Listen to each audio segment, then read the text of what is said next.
오늘은 이렇게 영상 만드는 게 처음이긴 한데 베트남 월세에 대해서 한번 이야기를 해보려고 하거든요. 베트남 월세에 대해서 이야기를 하려는 이유는 집을 구하시는 분들도 굉장히 많으실 것 같고 아파트에 투자하시는 분들도 있을 것 같아서 한번 그런 부분에 대해서 이야기를 해보려고 해요. 사전에 이거는 제 경험인 거지 일반적인 거라고는 할 수 없거든요. 저는 이제 한국인들과의 교류를 통해서 알게 된 게 아니라 베트남 제가 가정이 있기 때문에 그거를 바탕에서 이제 경험을 한 거를 이제 설명을 드리는 거거든요. 베트남에서 이제 아파트를 구해가지고 이제 월세를 낼 때 이제 처음에 계약서를 작성을 하게 돼요. 그런데 이제 월세 내는 거라든지 보증금이라든지 이런 부분 때문에 이제 모르시는 분들은 이제 뭐 그런 정보를 찾으실 수도 있으니까 아파트 같은 경우 이제 처음 임대를 할 때 보증금이 한 달치가 있어요. 보증금이 한 달치가 있는데 그리고 이제 한국에서는 이제 월세 개념이지만 베트남에서는 월세라는 개념은 아니에요. 그러니까 돈을 한 번에 좀 많이 내거든요. 예를 들어서 한 달 월세가 100만 원이라고 했을 때 처음에 계약서를 작성할 때 6개월치 월세하고 보증금 한 달치를 내요. 그러면 7개월치를 한 번에 내야 되는 거예요. 그러면 처음에 700만 원 내야 되거든요. 이거는 제가 이제 경험했던 이제 베트남 집주인과의 거래였고요.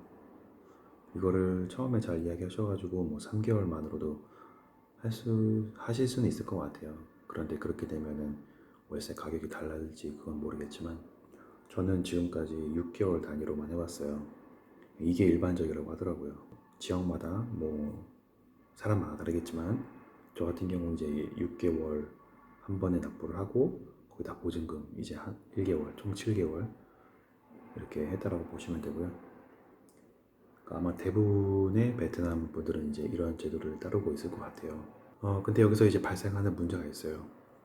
제가 이제 1년에 계약을 해놨어요. 그러니까 12개월이죠. 그런데 이 1년을 못 채우는 경우가 발생을 하게 돼요. 예를 들어서 제가 6개월치를 내고 살고 있어요. 그런데 집주인이 갑자기 집을 팔았어요. 그런데 나는 6개월치를 냈고 우선은 거기에 대한 보증금까지 냈고 그런데 4개월을 살았다.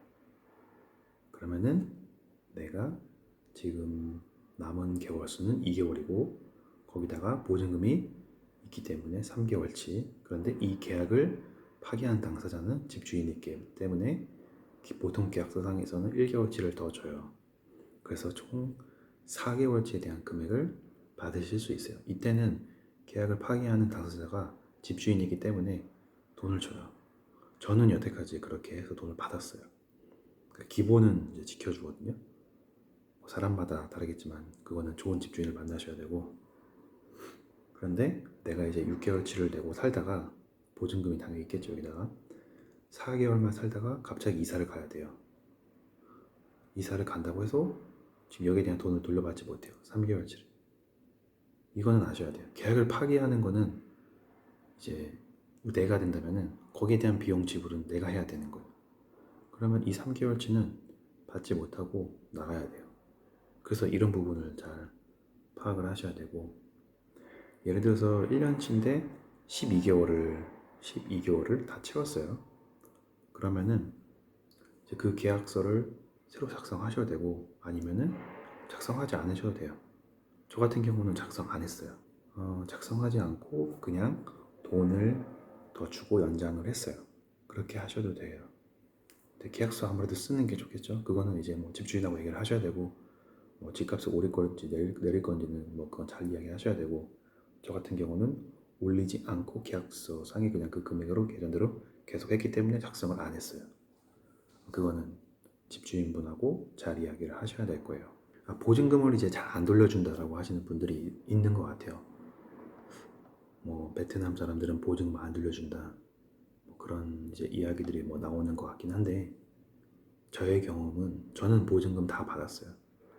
그러니까 이게 뭐 사람마다 다른 것 같아요. 베트남 사람이라고 다 그러는 게 아니라 어떤 집주인을 만나느냐에 따라서 달라지는 거예요. 그 보증금은. 나쁜 사람 만나면 뭐 보증금 안 주는 거죠. 근데 거기에 대해서 법적으로 이제 가할 수도 없는 거고. 근데 기본적인 소양을 갖고 있는 분들이라면 그냥 돈 주실 거예요. 저는 여태까지 다 받았기 때문에 뭐 저는 베트남 사람들이 보증금을 안 준다. 사실 그거는 아직은 제가 경험을 해보지 못했고요. 보증금을 못 받는다는 거는 어떤 하자가 있을 때는 안 줄 수는 있어요. 그거는 확인해 보셔야 되고, 그리고 마지막 보증금은 한국하고 똑같아요. 전기세라든지 관리비라든지 그런 거는 다 공제하고 줘요. 다 확인한 다음에 뭐 집주인이 땅 파서 장사하는 건 아니고 본인도 그런 거는 다 파악을 하고 다 제하고 주죠. 아, 그리고 그런 게 있어요. 베트남의 특이한 문화가 있는데, 제가 집을 빌렸는데 집주인이 저한테 돈을 줘요. 복비식으로 이렇게 주더라고요. 그래서 이걸 왜 주냐 했더니 이렇게 얘기를 하시는 거예요.